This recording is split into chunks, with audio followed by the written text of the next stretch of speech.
En este trabajo hablaremos sobre algunas de las problemáticas a las que se enfrentan los docentes, el cómo nos iremos formando a lo largo de la carrera, algunas de las desmotivaciones que podemos tener y la manera en que las podremos enfrentar, y cómo sobre estas cosas poder ser un docente de calidad en un futuro cuando empecemos a ejercer.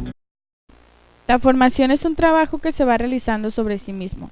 Cada quien se va formando como persona acorde a la educación que obtiene en casa, el ambiente en el que crece y se rodea, las personas con las que socializa y los problemas o motivaciones con las que va creciendo a su alrededor, incluyendo carencias o cosas positivas. Ninguna persona, institución o maestro puede formar a alguien más. Tal vez puedan ayudar al desarrollo de la persona, encaminarla, mas nunca cambiarla. La formación no solo es algo profesional, uno también se va formando a lo largo de su vida en diferentes ámbitos, como consumidor, padre, compañero, amigo, etc. El día en el que terminamos de formarnos es cuando morimos. Muchas personas eligen la docencia por los beneficios que ésta les pueda traer, como son las prestaciones, vacaciones o porque algún familiar ya es docente. Por eso, para poder mejorar la educación en México es necesario tener maestros de calidad. Pero tú, ¿realmente quieres comprometerte a hacerlo? ¿Sabías que un maestro gana en promedio 85 centavos por cada niño al que le da clases? Esto será justo tomando en cuenta toda la sobrecarga de trabajo. Un maestro trabaja su jornada, pero en la mayoría de los casos doble turno. Después del trabajo llega la hora de revisar tareas, exámenes y la planeación para el día siguiente. Aquí el maestro está trabajando horas extras, las cuales no son pagadas y ni siquiera reconocidas por los demás. En algunos casos se les llega a llamar sirvientes a los maestros, se dice que vende su trabajo por un salario muy pobre. Quisiera que la sociedad valorara más el trabajo del docente. Es importante saber qué es lo que me ha impulsado a querer ser docente, de dónde y en qué momento nace este interés. ¿Habrá sido un anhelo desde pequeña o un deseo adquirido con el tiempo? Entonces, ¿qué es lo que realmente me impulsó a la docencia?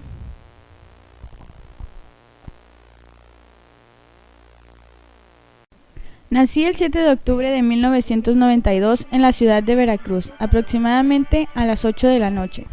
Era un día soleado como todos los días en Veracruz, siempre calurosos. Mi familia dice que cuando era pequeña era muy llorona, caprichosa, pero también muy linda. Siempre he vivido con mi mamá, Carmen García García, y mi segunda madre, María del Carmen García Canto. De mi preescolar tengo muy pocos recuerdos.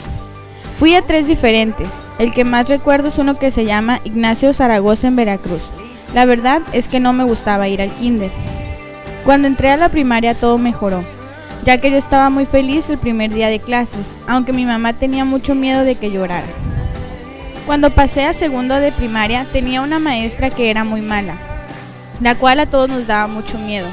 Tengo muy malos recuerdos sobre esta maestra y esto me sirve para que en un futuro, cuando yo sea docente, no trate de esta misma manera a mis alumnos. Cuando cumplí 10 años, me fui a vivir a Tijuana. Me gradué de la primaria e ingresé a la secundaria Ignacio Ramírez, número 44, en donde nadie quería entrar porque es una de las secundarias más estrictas, pero claro, a mí no me importó. Me desanimé un poco porque me tocó en el turno vespertino y yo no quería ir en la tarde, pero no me quedó de otra. En la secundaria conocí a mi mejor amiga, Janet Vega Madero, con quien siempre me divertía, aunque también me hice muy rebelde. En segundo grado siempre nos portábamos mal. Tanta rebeldía tuvo consecuencias en tercero de secundaria, cuando me cambiaron de salón para alejarme de Janet, lo cual fue muy triste. Al terminar la secundaria, entré a la Preparatoria Federal Lázaro Cárdenas, en donde todos querían entrar pero pocos podían. Ahí conocí muy buenos amigos. Después elegí la capacitación de trabajo social. Pasé a quinto semestre, en donde ya empezaba lo interesante para trabajo social, que era ir a una escuela primaria y trabajar con un niño que tuviera algún problema de aprendizaje, para poder ayudarlo en sus trabajos y orientarlo. ¿Quién diría que gracias a ese trabajo conocí a la persona que sería mi inspiración por ser docente? Brandon Ubiña era un niño muy bonito con ojos grandes y verdes, muy tímido ya que no hablaba con nadie, siempre quería estar solo, tenía problemas de lenguaje, no ponía atención en la clase y no hacía los trabajos que la maestra le dejaba. Al principio yo pensaba, ¿qué es lo que voy a hacer con Brandon si ni siquiera me habla? Pasó el tiempo y lo seguí ayudando con sus tareas, pero él seguía igual de tímido conmigo. Al terminar el curso me fui a despedir de él. Yo creí que no le importaría, ya que ni siquiera me hablaba. pero al decirle que ya no iba a volver a ir, Brandon se puso a llorar, lo cual me sorprendió mucho. Me di cuenta que a él sí le gustaba estar conmigo, aunque siempre estaba callado. Mi presencia le hacía sentir bien y en confianza, ya que en su casa nadie más le ponía atención. Esto me puso muy triste, ya que yo quería seguir yendo, pero no podía. Entonces él fue mi inspiración, ya que pienso que tal vez hay algún niño que me necesite y que yo pueda ser un apoyo para él. Pasé a sexto semestre en donde hice mi servicio en otra primaria, pero ahora era con todo el grupo. Todos los niños eran muy lindos y me regalaban cartas, flores o lo primero que encontraban. El chiste era regalar algo, lo cual se sentía muy bonito. Entonces me di cuenta que los niños siempre tienen cosas que transmitir, que tal vez un día tú no estás con muchos ánimos, pero solamente el convivir con ellos y al regalarte una sonrisa pueden alegrar tu día. Me gradué de la preparatoria y todavía no estaba segura de lo que quería. Hice examen para odontología en la UABC, solamente por no quedarme sin hacer nada, pero en realidad no era lo que yo quería. Lo bueno fue que no quedé. Después de un año, me di cuenta que la verdad yo quería ser maestra. Tenía miedo porque pensaba que no iba a poder, o que todos me iban a decir que no. Al decirle a mi familia sobre mi decisión por ser educadora, se pusieron muy contentos, brindándome su apoyo en todo momento. El poco tiempo que llevo en el mentor me ha servido para reafirmar mi decisión por ser maestra y mis ganas de esforzarme cada día más. Nos encontramos con la maestra Beatriz Ontiveros Aguirre. Es maestra de tercero B de preescolar del Jardín de Niños Sindicato Albarroja y tiene 26 años como docente.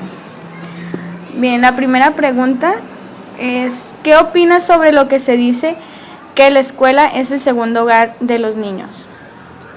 Pues es un dicho muy, ¿qué te diré? Muy trillado, pero sí, realmente a veces los niños no tienen ese apoyo en casa por diferentes factores, entre ellos yo considero que el que los papás trabajan, hoy en día trabajan, pues son otras generaciones, y entonces a veces los papás nos dejan la responsabilidad tanto de su educación como de sus aprendizajes.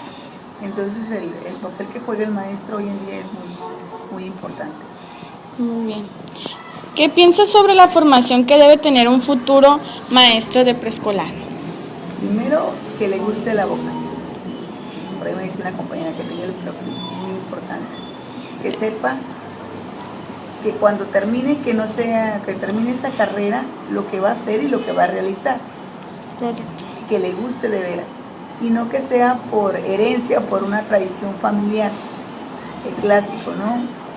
Que el doctor y tal el hijo doctor o el maestro. No, porque hoy en día los niños, los jóvenes, vienen con una problemática, con otros conocimientos, con otros saberes, y que no es de otras generaciones. Anteriormente era muy fácil, pero no, un compromiso, de veras, que si quieres eso es porque te nace, no es porque te lo dicen tus padres, porque tú vas a durar 2, 3, 5 o 20 años laborando, a veces en un particular o un de gobierno, donde sea, pero la responsabilidad con los niños, el trabajo de hoy en día es muy distinto. Correcto. ¿A qué tipo de problemáticas nos podemos enfrentar como docentes? Wow, desde que niños con diferentes problemas de aprendizaje, niños de conducta, niños desatendidos, Sí. abandono por los papás, entonces situaciones económicas de los papás, buscarle, es muy complejo. Correcto. ¿De qué manera influye la tecnología en los niños, ya sea positiva o negativamente? Pues estos niños de hoy en día son cibernéticos. De hecho, Sí. las digitales para ellos, ojalá que todas las escuelas tuviéramos computación, porque estos niños en un grupo de 20, 25 niños, por lo menos unos 15 tienen acceso a una computadora. Entonces, desde los 3 años los niños andan con los teléfonos, los iPods, las tablets ahora. Sí. Entonces sí, eso les da mayor panorama de tener otras informaciones, pero también a veces lo utilizan en juegos violentos, en agresivos, que desgraciadamente el papá pues es como la televisión, es otra alternativa, ya no está observando lo que el niño está haciendo. De las dos maneras, de las ¿verdad? Dos maneras. Sí. ¿Cree que el sueldo es suficiente conforme al trabajo que se realiza como docente? Trabajo que nunca termina, siempre te andas llevando trabajo, y hoy en día con esta modalidad de la reforma, de las cartillas con los expedientes, el maestro, si por X o Y no puedes ingresar a carrera magisterial o porque no tienes la permanencia, no llegas al puntaje, el maestro se queda con un salario inicial, y pueden pasar 10, 15, 20 años y seguir con ese salario, no puedes ir promoviendo.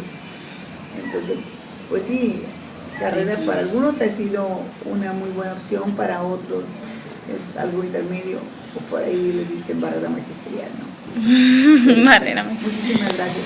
Okay. Muchas gracias, maestro, sería todo por mi parte. Hasta luego. OCDE, que significa Organización para la Cooperación y el Desarrollo Económico, realizó un estudio para atraer, formar y conservar a los docentes eficaces en las escuelas, basado en la experiencia de 25 países. Se están planteando preguntas sobre la necesidad de que los sistemas escolares se tornen mucho más competitivos en la elección de docentes hábiles y motivados, y sobre la manera de mejorar la eficacia del trabajo docente. Este análisis internacional proporciona a los países una oportunidad de aprender más acerca de sí mismos, examinando sus experiencias con respecto a la de otros países y mostrando los efectos que pueden tener las diferentes políticas magisteriales.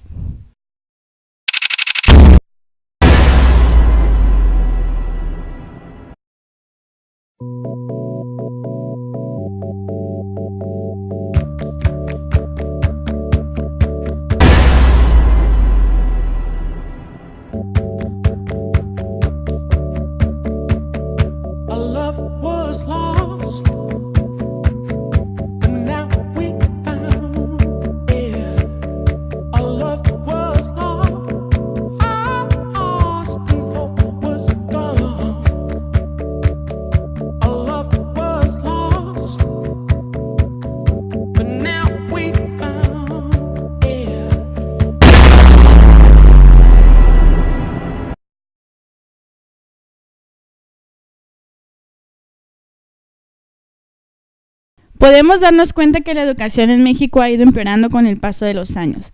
La sobrecarga de trabajo para los maestros es mucha y el apoyo que se les brinda no es suficiente. La sociedad cada vez es más exigente y por lo tanto las expectativas para el docente van en aumento día a día. La escasez de docentes es un problema para la educación. Menos jóvenes desean ser docentes por el salario tan pobre que se les tiene y el poco reconocimiento, lo que genera aulas más sobrecargadas en las escuelas.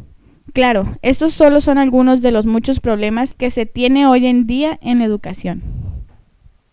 Por lo tanto, yo como alumna me comprometo a estudiar más, a informarme de lo que sucede día a día en nuestro país, que en el momento en el que empiece a ejercer, seguir preparándome para brindar educación de calidad a mis alumnos y así mejorar nuestro país.